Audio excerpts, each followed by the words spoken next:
Shadrach Gutta, speaking to the SABC earlier, let's get some more analysis about this incredible ruling by the Supreme Court in Kenya today, nullifying the entire election process that the country went through just a few weeks ago. Joined on the line now by Jarek Turiansky from the South African Institute of International Affairs.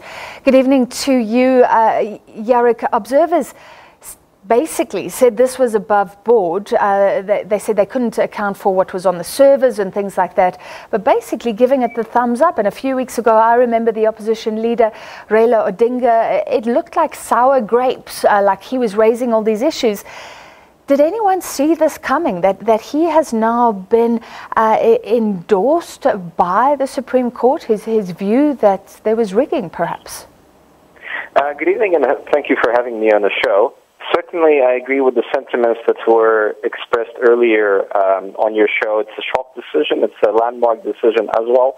It's quite unprecedented, especially because you have a case of the court ruling in the case of an opposition in such a landmark election. Certainly, no one saw it coming. I've given quite a few interviews on the topic of Kenyan elections afterwards, and indeed, I was pointing to the fact that observers from all around the world, observers from the African Union, European Union, and also the U.S. Carter Center, and John Kerry all declared it as free and fair. So they all have admitted that there were indeed irregularities, but there are irregularities in any election that takes place around the world. And their statement was that these irregularities were not enough to swing the balance of the vote. Now, the official results said that Kenyatta won by 1.4 million votes, but apparently the information that is coming through now is that 5 million votes cannot be accounted for. So that is a very significant margin, and my only take on it is perhaps this is going to change the way that we need to monitor elections. Instead of taking in isolation observer missions that are on the ground, we also need to have holistic audits, especially of the IT systems and of the way that the results filter in through the center, because I think that this is how the opposition and the independent auditors were able to pick up irregularities this time around. 5 million votes is astounding, but before we get there, is this going to be a big embarrassment for those election observers like the AU, like the Carter Center?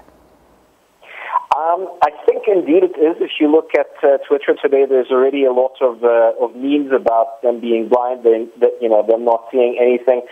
I personally wouldn't want to comment on this at this early stage. I think proper audit needs to be conducted.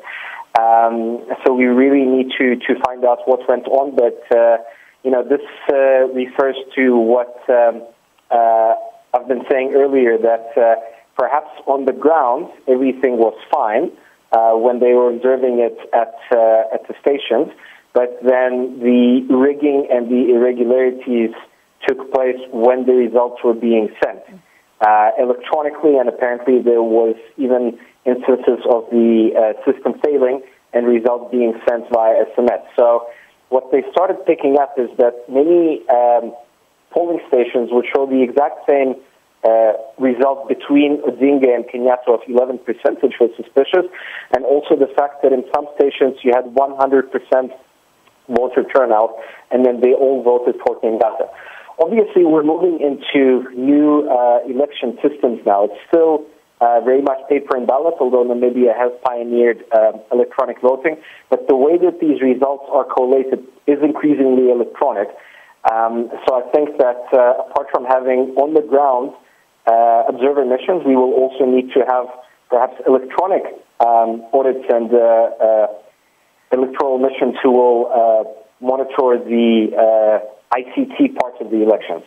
And Jarek, there's a huge difference, of course, if mistakes were made versus complete fraud. And we heard from our reporter Sarah Kamani earlier that apparently presiding officers would sign off on certain results in the physical polling stations. When they found those results later, the signature had been changed, the name of the officer had been changed. Does this point to gross fraud or electoral rigging? Look, the comment that was made in the clip that you played by the chairperson of the Electoral Commission that he's not going to resign was very surprising to me, because with the seriousness of the allegations, surely the entire commission has to be replaced. Otherwise, there's always going to be questions about their credibility. The timelines are quite tight. The new election is going to take place within 60 days. So in order to make sure that there are no questions asked, I would certainly think that the entire Electoral Commission needs to be replaced. What do you do if you need to run elections in 60 days and you have an electoral body that's showing signs of illegitimacy?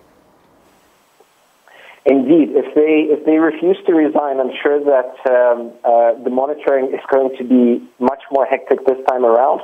Perhaps there's going to be shadowing by members of the opposition, but it's going to be very hard for them to conduct another election with the same Electoral Commission and have Odinga and his supporters accept it. Finally, Yerrick, so a while back, everybody was looking at what Raila Odinga would say. Would he calm tensions? Because we've seen post-election violence in Kenya before. Now all eyes on the President, Uhuru Kenyatta. Is he saying the right things to prevent volatility, to prevent violence in Kenya right now, given this incredible ruling today? Indeed, I think he is. Obviously, he will say that he is not going to be happy about the outcome, but at the same time, he's saying that he accepts it. So I think that his tone and the words that were used in a statement should be sufficient for now. But obviously, he's going to have to make sure that his supporters as well refrain from fanning the flames of those who are not happy with the outcome of the judicial review, and that both Odinga and Kenyatta remain calm in the situation and urge their supporters to follow the democratic and the electoral processes. All right, we appreciate your analysis tonight, Yerrick Turiansky from the South African Institute of International Affairs. And just an incredible situation, because the Electoral Commission will have to organize new polls within 60 days. But if there are signs of rigging and signs that this body itself is illegitimate, will those new results be accepted again? We're going to keep on top of what's happening in Kenya for you.